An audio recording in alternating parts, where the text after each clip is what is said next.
Alright, so I live life generally as a happy person. I try and make the best out of most situations. I firmly believe that we have one life, we should enjoy it. My quote is, "A cynic is a man who when he smells flowers looks for a coffin."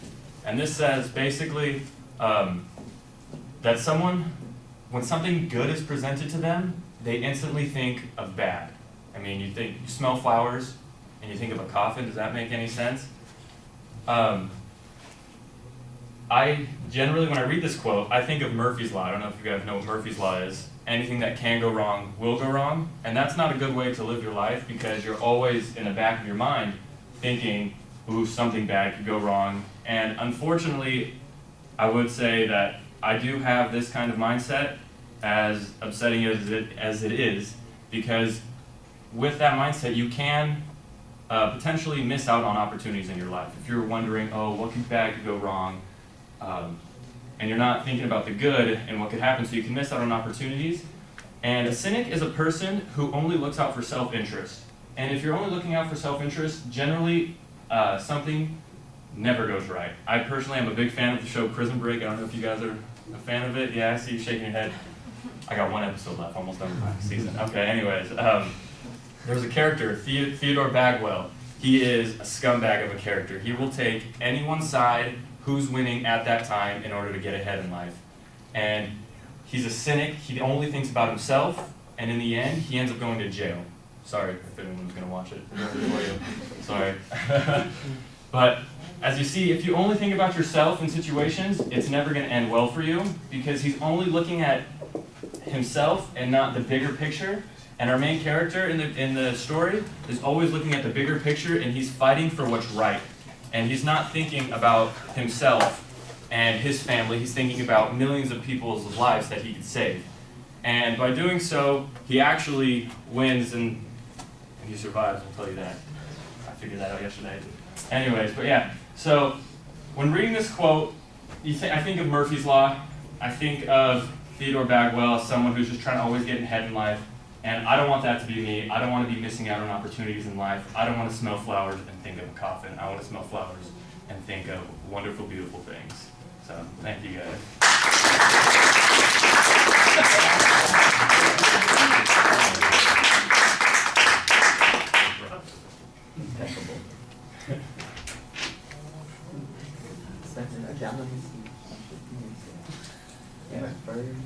He's at the bar.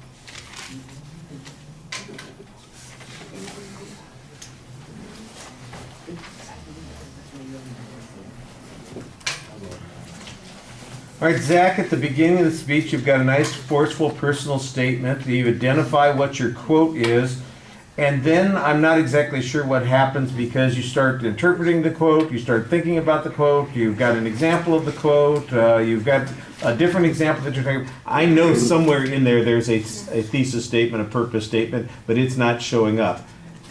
It shows up best at the end of the speech, where you've got a pretty good exit line and summary of what you're talking about. And you actually have you've kind of rescued yourself a little bit organizationally by telling us how this material was supposed to be put together in the first place.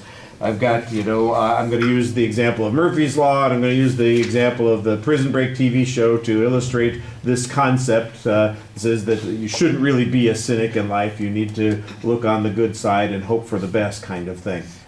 That was clearer at the end of the speech than it was at the beginning of the speech. I didn't know where the heck you were going for most of the speech. All right.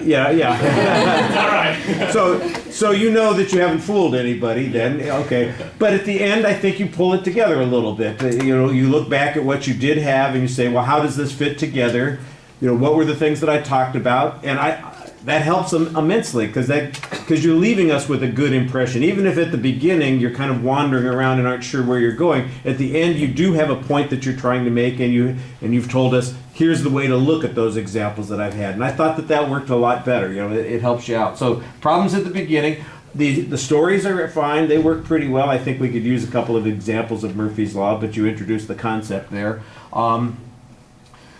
You know, the speaking part, I have mentioned several people in here have very good speaking skills to start with. You don't seem like you're shy about talking to people. You've got a voice that projects really well. You're looking at most of us for the most part. Maybe you have a couple of habits that you might want to be careful about. Your foot movement is not always as deliberate as it could be. Sometimes it feels a little bit random. Not quite pacing, but it doesn't always seem like it's connected to what you're talking about. You're not emphasizing a particular point. Maybe just a little bit of anxiety is coming out here or there. But it wasn't distracting. It was just, that was one thing that was different. Everything else seems pretty straightforward, and that seemed a little bit shorter. All right. Somebody's phone is ringing? No. That wasn't a phone?